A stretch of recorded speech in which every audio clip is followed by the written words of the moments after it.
तो JEE aspirant के बच्चों के मन में हर साल एक सवाल आता है कि इस साल का जेईई टफ होगा या फिर इजी होगा। और ये सवाल एकदम करेक्ट है, क्योंकि आप सभी जानते हो इंडिया के अंदर आज के टाइम पे सबसे हार्ड और कंपटीशन वाला एग्जाम जेईई का एग्जाम है। और इसके अंदर जो बच्चे अपेयर होते हैं वो सबसे कम उम्र के होते हैं, 16 साल, 17 साल, 18, 19। ये फर्स्ट टाइम की बात कर रहा हूँ, और ड्रॉपर में भी यार इससे ज्यादा उम्र के नहीं जाते। तो इस बात को समझो कि कितना हार्ड कंपटीशन वाला एग्जाम आप लोग दे रहे हो, कितना मतलब एफर्ट वाला काम कर रहे हो। बट इस साल आपके साथ क्या हो सकता है, जो डाटा और जो प्रेडिक्शन मैं कर रहा हूँ, मैं सच कह रहा हूँ, 95 to 98% करेक्ट रहेगी। इसके बिहाफ पे आप स्टडी करना स्टार्ट कर सकते हो। क्या डाटा है, पूरी चीज समझाता हूँ। तो 2021 की बात करें तो यहाँ पे जो टोटल बच्चों ने फॉर्म भरा वो थे आपके टोटल 10 लाख बच्चे, 10 लाख कुछ थाउजेंड थे। जिनमें से बच्चे जो अपेयर होने गए, जो एग्जाम देने गए, वो थे 9,39,000। अब 2022 की बात करते हैं। 2022 के अंदर 10 लाख कुछ हजार बच्चों ने फॉर्म भरा। जिनमें से बच्चे अपेयर होने गए वो थे आपके 9,05,000। बहुत डिक्लाइन हो गया ना। बट 2023 के अंदर बहुत तगड़ा बूम आया। यहाँ पर 11,33,000 के करीब बच्चे जो है वो अपेयर हुए थे आपके एग्जाम के अंदर। और जेई एक ऐसा एग्जाम है जिसके अंदर अपेयर बहुत ज़्यादा बच्चे होते हैं। अपेयर का मतलब मेरा कहना है कि 10 लाख बच्चे अगर फॉर्म भर रहे हैं तो 8 लाख, 7 लाख, 6 लाख ऐसे बच्चे नहीं एग्जाम देने जाते। टोटल अगर हम बात करें तो बहुत ही कम परसेंटेज होती है जो बच्चे एग्जाम छोड़ते हैं। देने वालों की संख्या बहुत ज़्यादा है। और इसी बिहाव पे यहाँ पे प्रेडिक्शन लगाई जा रही है, और ये एक्यूरेट ही होगी। आपके जो इस साल बच्चे एग्जाम देंगे वो होंगे कम से कम आपके 12 लाख से लेकर के 13 लाख तक आपकी जो है वो नंबरिंग पहुंच जाएगी। 1250 हो सकता है, 1275 तक हो सकता है। तो टोटल मान के चलो 12.5 लाख से लेकर के 13 लाख बच्चे तो आपके फिक्स हैं इस साल के जेईई एग्जाम के अंदर। और सीट्स अगर हम बात करें आईआईटी के अंदर तो वो आपके 16 to 17K के बीच ही घूम रही है। सीट्स इतनी है, बच्चे एग्जाम देने वाले बढ़ते जा रहे हैं। और हर साल की बात करें, हर साल आपके इंक्रीज हो रहे हैं। कोविड की वजह से थोड़ा सा डाउन हो गए थे, बट फिर से आपके जो बच्चे हैं वो एग्जाम देने वाले इंक्रीज हो चुके हैं। तो इस बात को समझो, सीट सिर्फ 16 से 17,000 है। गवर्नमेंट कहते हैं कि हमारे पास इतना फंड नहीं है कि हम इतने कम टाइम के अंदर इतने ज़्यादा आईआईटीज़ को खोलें। मेरी एक ही बात कहनी है कि अभी हमने यहाँ पे पार्लियामेंट खुलवाया, उसके लिए फंडिंग, टाइमिंग सब कम टाइम के अंदर कंप्लीट हो गया। बट आईआईटीज़ की बात आती है, जहाँ पर एजुकेशन की बात आती है, भाई टाइम लग जाएगा, मैसिव अमाउंट है, खर्चा बहुत ज़्यादा होगा, करोड़ों में होगा। मैं नहीं कह रहा पार्लियामेंट खुलना गलत है, बट यहाँ पर education is the most important. अगर हम देखें तो हमारी यहाँ पे पॉपुलेशन बहुत ज़्यादा इंक्रीज़ हुई है, साल दर साल करोड़ों में इंक्रीज़ होती है। और एजुकेशन जो इंस्टीट्यूट है वो अभी के अभी उतने ही हैं, उतनी ही सीट्स है, लिमिटेड सीट्स के साथ बच्चे जो है वो कंपटीशन कर रहे हैं। इट्स नॉट वर्थ यार, इट्स नॉट वर्थ।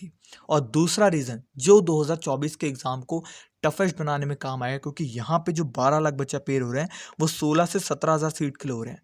सबसे इंपॉर्टेंट रीज़न आता है आपका क्वेश्चन गेम। यस, यहाँ पर बच्चे सबसे ज़्यादा जिस चीज़ पे फोकस करते हैं वो है आपकी मैथ्स। मैथ्स पे मैसिव फोकस होता है बच्चों का कि यार मैथ्स के अंदर अच्छा इसको संभाल लूंगा तो मेरा ये भी कंप्लीट हो जाएगा, ये भी कंप्लीट हो जाएगा।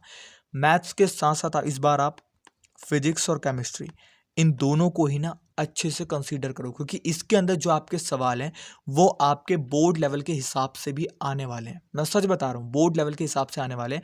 और बोर्ड का लेवल आप जानते हो, जहां आपने प्रीवियस ईयर क्वेश्चन 10 साल के अच्छे से लगा लिए, समझ लिया पूरे के पूरे पैटर्न को, आपका पूरा फिजिक्स केमिस्ट्री आराम से खत्म है। मैं सच बता रहा हूँ, आपको आईआईटी में सिलेक्शन लेने के लिए फिजिक्स केमिस्ट्री मतलब एक तरीके से कह दो कुछ जान डाल देगी। जैसे अगर एक बच्चा, कोई बंदा मर रहा है, उसको थोड़ा सा पानी डाल दो, थोड़ी देर और जी जाएगा। मतलब भाई एक तरीके से आप मान जाओ कि यार सच में जान डाल देगी आपके पूरे के पूरे एग्जाम के अंदर। आप कहोगे कि यार कुछ नहीं तो यार आईआईटी में मेरा सिलेक्शन तो हो ही जाएगा, फिजिक्स केमिस्ट्री को अगर मैं अच्छे से कर लेता हूँ। मैथ्स के अंदर अगर आपके थोड़े बहुत कम भी रह जाते हैं तो कोई इसमें ज़्यादा इशू नहीं बनेगा, कोई इशू नहीं बनेगा। तो मैथ्स के साथ साथ फिजिक्स केमिस्ट्री बोर्ड लेवल की अगर यहाँ पे इंक्रीज डल रही है तो इससे कंपटीशन तो थोड़ा सा इंक्रीज होगा। लेकिन जो बच्चा फिजिक्स केमिस्ट्री को अच्छे से समझेगा, प्रीवियस ईयर क्वेश्चन को अच्छे से लगाएगा, मैं डेफिनेटली कह रहा हूँ उसका भी सिलेक्शन आराम से जो है वो हो जाएगा। दूसरा रीज़न आता है आपका रिसोर्सेज का ज़्यादा अवेलेबल होना। अगर हम बात करें कोर्सेज की तो इस टाइम पे मार्केट के अंदर भाई बहुत सारे कोर्सेज हैं। मैं एक का नाम नहीं लूँगा क्योंकि मैंने नहीं देखा कौन सा बेस्ट है, बट है बेस्ट, ठीक है। कोर्सेज आपके ऑनलाइन अवेलेबल हो चुके हैं। जो यहाँ पे गांव में रहता था बच्चा, अगर उसने आईआईटी का फॉर्म भर भी दिया, जेईई का फॉर्म भर दिया, भाई पढ़ाई नहीं हो पाती थी, बट इस साल पढ़ाई भी होगी। वो बच्चा यहाँ पे जो है सारी सारी रिसोर्सेज का यूज़ भी कर पा रहा है। बुक्स ऑनलाइन से अपने घर मंगा लेगा, वो हर चीज़ को आराम से प्री डिफाइंड वे में जो है वो इंडिया के अंदर मतलब वेल सेटल्ड हो चुका है। जियो आ चुका है, हर चीज़ आ चुकी है, तो कोर्सेज अवेलेबल हैं। यहाँ पे अगर हम बात करें, एक कोई इंस्टीट्यूट नहीं है कि टेस्ट सीरीज सिर्फ यही इंस्टीट्यूट देता है, भाई बहुत सारे देने वाले हैं। मतलब हर चीज़, रिसोर्सेज एवरी जगह अवेलेबल है। कोई बंदा यूट्यूब से पढ़ सकता है, कोई बंदा ऑनलाइन कोई कोर्स ले सकता है, कहीं से भी पढ़ सकता है। तो रिसोर्सेज का ज़्यादा अवेलेबिलिटी होना भी इसकी इंक्रीज करता है। बट अगर सीट्स अच्छे से इंक्रीज कर दे यहाँ पे आईआईटी, अगर 16,000 है, 32,000 अगर इन आईआईटीज के अंदर सीट्स कर दे, तो भी कंपटीशन थोड़ा सा जो है यहाँ पे कंपैरेटिवली कम हो जाएगा। बट देखते क्या करती है सरकार, ठीक है। इसके बाद आपकी इस टाइम पे प्लानिंग क्या क्या होनी चाहिए, तो मैं बात करूंगा सबसे पहले उन बच्चों की जो बच्चे स्कूल जाते हैं। अब देखो, स्कूल जाना आपकी प्रॉब्लम नहीं है, आपकी इंपॉर्टेंस है, ज़रूरत है।